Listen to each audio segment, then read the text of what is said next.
Hey, welcome back to Two Wheeling. I'm John, I'm Wayne. and here at Two Wheeling, we're all about motorcycles and the motorcycle industry. So, hey, Wayne, And the people who ride them. and the people who ride them, Right? Or even look at them. and who even look at them. Sometimes you go, boy, I wish I could ride The only that. people I don't like is the ones that steal them. So, don't be one of them. That's right. Got a couple things to talk about today, I think. One thing we chatted about is that bikes, we're going back a bit and thinking about bikes that have been around in production for a long time. Right. Yes. Long production Well, runs. so what comes to mind when you think about bikes that have had the longest production runs? The first thing that makes me think about bikes that have been around for so long is basically the dual sports. And, we've got the DR, about 400 and 650. We've got the KLR. We've got the XR Honda. And these machines have been around for a long time. And really not changed very much. Not the Monkey? Well, the Monkey was gone for quite a while. Then they brought it back, and it's great. I mean, it is. It's great, and I'm really happy that it's back, because what's really cute, you see the Monkey on the back of an RV, or you see it on a trailer for one of the kids or something like that. And it's like right on, and just you can't replace that. That's history. I love that little bike. It's just great. And I can't remember. We ran into that couple on Vancouver Island. Sayward. Yep. Yeah. What bike was that They were from Michigan. Yeah. Yep. And they had their fifth wheeler, and they had been touring For months. long time. Strapped to the back of their trailer. That's right. And somehow we started talking about. But what bike was that? We started talking about motorcycles, and the bike that they were on at the time, that they were both, that they had rode to the marina there, right? Wasn't it this? It was a Honda. Yeah, it was the Honda. Oh, wasn't it the CM?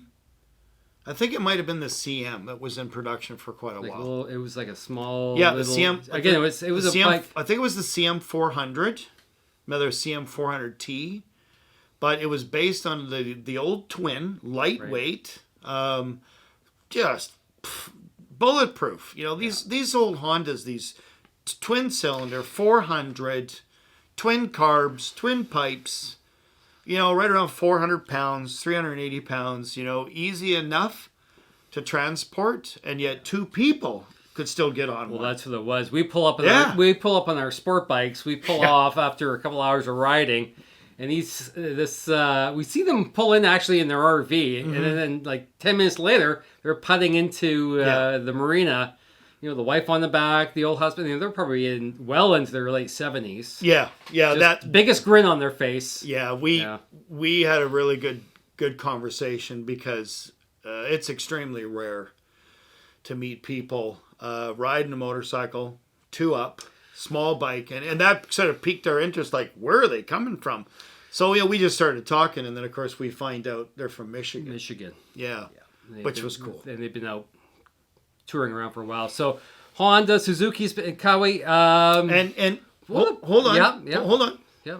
What happened was, when we started talking about bikes, the Monkey came up and he went, I ordered one. Yeah, that's how we got onto that. Yeah. We went, no way. And he goes, and he was so excited that as soon as he found out. Someone else knew what a Monkey was. Yeah, oh my goodness. Yeah, in their 70s. Yeah. Can't wait to get mine. A Monkey. Yeah.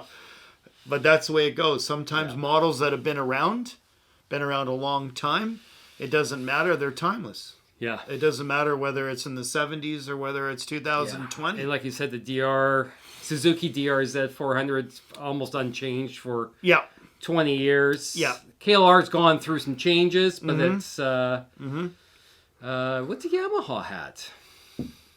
Well, Yamaha, when I think of The a bike, T200. well, no. When I think of a Yamaha being around for a long time, I don't know why, but the XS.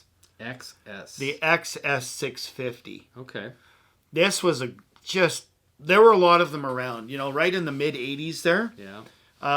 Twin 650. Lots of low end grunt. Yep. Not a very, just like a lot of bikes of the time, not very great handling or brakes. Vibrated a little bit and maybe not so comfortable, but just rock solid, reliable.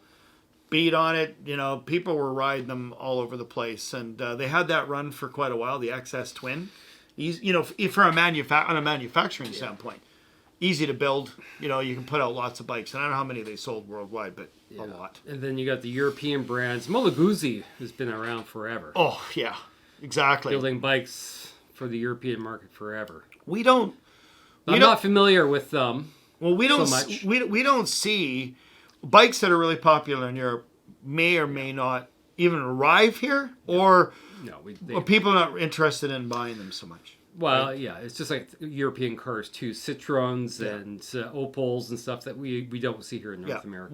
Once the Japanese came in, you know, with Honda with the CB750 and then the Kawasaki with the Z900. Yeah. Once the Japanese came in, Suzuki GS, Honda, first Goldwing. I mean, when the first Goldwing came out, people were just, are you kidding me? I mean, this is a flat 4. You know, this is like a small car engine, you know, on a motorcycle. And when you compared that to V-twins or other twin-cylinder bikes, and here was Honda coming out with, here's a flat 4, and it started something. You know, it really did. So Honda was smart enough to take that design and turn it into that tour platform. Right. This is the engineering. This is what we want to do. And it didn't come out really as a serious, large tour bike to compete against the large Harleys.